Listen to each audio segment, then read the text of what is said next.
जय श्री कृष्णा। कैसे हैं आप लोग? आशा करता हूँ कि आप सब लोग ठीक होंगे, स्वस्थ होंगे। आज हम आपके पास बहुत महत्वपूर्ण जानकारी लेके आए और ये मेरी पहली वीडियो होगी जो भूत प्रेत को लेके मैं बताने वाला हूँ कि कैसे पहचाने कि हमारे घर में भूत प्रेत हैं। कहीं ऐसा तो नहीं हमारी पूजा पाठ, हमारी भक्ति, हमारे मंत्र, हमारा जप भूत प्रेत खा रहा हो? तो कैसे पहचाने? देखिए, भूत प्रेत कहीं से भी लग सकता है आपको, आते जाते रास्ते से लग सकता है, या कोई आपका जो आपसे जलता होगा वो आप पे क्रिया करा देता है। तो क्या होता है कि आपने कई चीज़ें बारी ऐसे नोट किया होगा कि हम कितनी भी पूजा पाठ करें हमारी भगवान सुनता ही नहीं है। हम जितनी पूजा कर रहे हैं हमारा उतना ही उल्टा हो रहा है, हम जितनी पूजा कर रहे हैं हमारे साथ उतना ही नुकसान हो रहा है, हम जितनी पूजा कर रहे हैं हमारे साथ गलत हो रहा है, भगवान हमारी सुन नहीं रहा। हमने ऐसा कौन सी गलती कर दी जो भगवान हमसे नाराज़ है? भगवान हमसे नाराज़ नहीं होता। प्रेत जो होते हैं ये भगवान की जगह आके बैठ जाते हैं, उसके बाद भगवान का जो रास्ता होता है वही रोक देते हैं प्रेत मलिनता की उससे। आप सोचोगे कि भगवान का रास्ता कैसे रोक सकते हैं प्रेत? इसके बारे में मैं फिर कभी बताऊंगा कि कैसे रोक सकते हैं। ये जो प्रेत होते हैं ये देवी देवता बन के आपके घर में पूजते हैं। कई जगह तो ये देखा गया है कि किसी इंसान के ऊपर प्रेत आ रहा है, वो बोलती है कि मैं माता हूँ, वो बोलते मैं नवदुर्गे हूँ, वो बोलते मैं काली हूँ, वो बोलते मैं हनुमान जी हूँ, वो बोलते मैं ये हूँ, मैं वो हूँ। तो आप पहचान ही नहीं पाओगे। फिर आप धक्के खाते हो भक्तों के पास, और कोई भगत जल्दी से ये चीज़ें नहीं बता सकता। ऊंची कोटि का भगत होगा जिसने तब के उन्हें अपने जप किया होगा, जिसने भक्ति की हुई है, जिसकी थर्ड आई खुली होगी, जैसे हम कहते हैं दृष्टि, वही इस चीज़ को पहचान सकता। हर कोई नहीं पहचान सकता, और हर कोई चीज़ों में हाथ भी नहीं डालना चाहता। क्योंकि जो प्रेत होते हैं ये रूप बदल लेते हैं, हर तरीके का रूप ले सकते हैं। और जैसे कि मशानी का नाम आपने सुना होगा, मरकट वाली काली का नाम सुना होगा।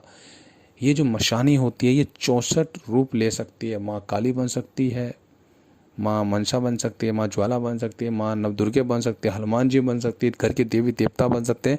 यहाँ तक कि ये भी देखा गया है कि आपके घर के पितर भी बन जाते हैं और आपके बारे में पुष्टि भी कर देते हैं कि आप इस तरीके से मेरे को पूज रहे हो, मेरी पूजा इस तरीके से करो, मेरे को ये भोग दो।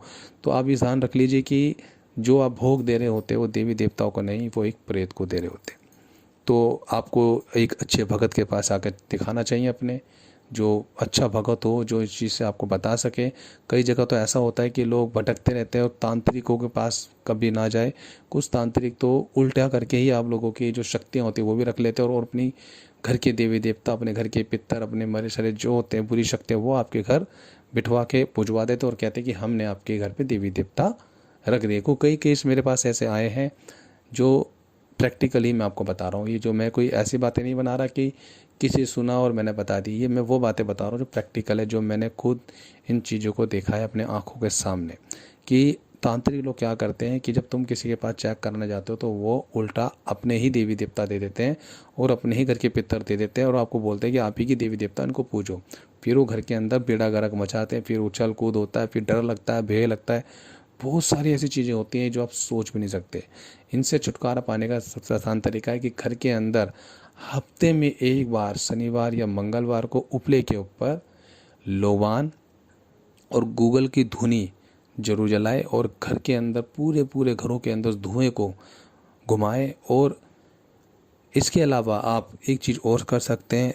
मैं ये नहीं कह रहा कि हनुमान जी की चालीसा पढ़ो या हनुमान जी का कवच पढ़ो, जिसको भी आप मानते हो, चाहे हनुमान जी कवच हो, चाहे वो माँ काली भद्रकाली का कवच हो, चाहे वो नवदुर्गे का कवच हो, चाहे श्री राम का हो, चाहे भोलेनाथ का हो, जो भी आपका कवच हो, जो भी आप कवच पढ़ना चाहो, एक अच्छे सा कवच पढ़ सकते हो। या चालीसा, हनुमान चालीसा आप पढ़ के अपने घर में सुख और शांति का वास कर सकते हो। अब चालीसा पढ़ने से क्या फ़ायदा होगा, और जैसा आप चालीसा पढ़ते हो उससे क्या फ़ायदा होगा, और जो कवच पढ़ते हो माता का उससे क्या फ़ायदा हो कि इनकी शक्तियाँ आपके साथ खड़े होने लग जाएंगे। और जो घर के अंदर आपकी नेगेटिव ऊर्जा है, जिसे हम कहते हैं नेगेटिव ऊर्जा मीन्स प्रेत बाधा, जो कि बुरी शक्तियाँ, वो कैसे घर से भागेंगी? उसी तरीके से भागेंगी। आप चालीसा हनुमान जी का पढ़िए, अब दबा के बहुत अच्छे से बोल बोल के पढ़िए। कम से कम 11 पाठ चालीसा का हनुमान जी का आप जरूर करें। बोल बोल के पाठ पढ़े, मानसिक ना पढ़े, बोल बोल के पढ़े। और हो सके तो किसी अच्छे भगत के पास आप एक बार दिखाओ कि आपके घर में क्या दिक्कत है, कौन आपकी पूजा पाठ खा रहा है, चेक कराओ। अब ये मत सोचो कि आप पे माता आ रही है। हो सकता है किसी पे माता, मैं नहीं कहता माता नहीं आती है, माता आती है, माता सब पे आती है, मगर कुछ चीज़ें ऐसी हो चुकी हैं आज के टाइम पे इस कलयुग में कि प्रेत भी माता का रूप ले लेते हैं और पुष्टि तक कर देते हैं। मगर वो उतनी कर सकते हैं जितने इनको पता होगा, और देवी देवताओं की तरह पुष्टि नहीं कर सकते। तो मैं इतनी बड़ी वीडियो बनाना नहीं चाहता, बस ये बताना चाहता हूँ कि अपने घर के अंदर उपाय इस तरीके से करें और अपने आप को ध्यान रखें, अपने घर में सुख शांति बनाए रखें।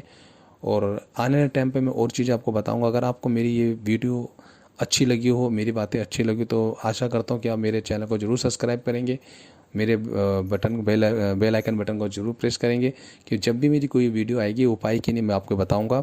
और आने वाले टाइम पे बहुत सारे ऐसे उपाय बताने वाला हूँ जो आप लोगों के लिए बेनिफिट रहेंगे, आपके काम धंधे के लिए और महत्वपूर्ण जानकारी के लिए। तो मुझे कोई गलती हुई तो मुझे क्षमा कीजिएगा, और अपना इस छोटे से चैनल को सब्सक्राइब कीजिए और आगे बढ़े। जय माता की, जय श्री कृष्ण।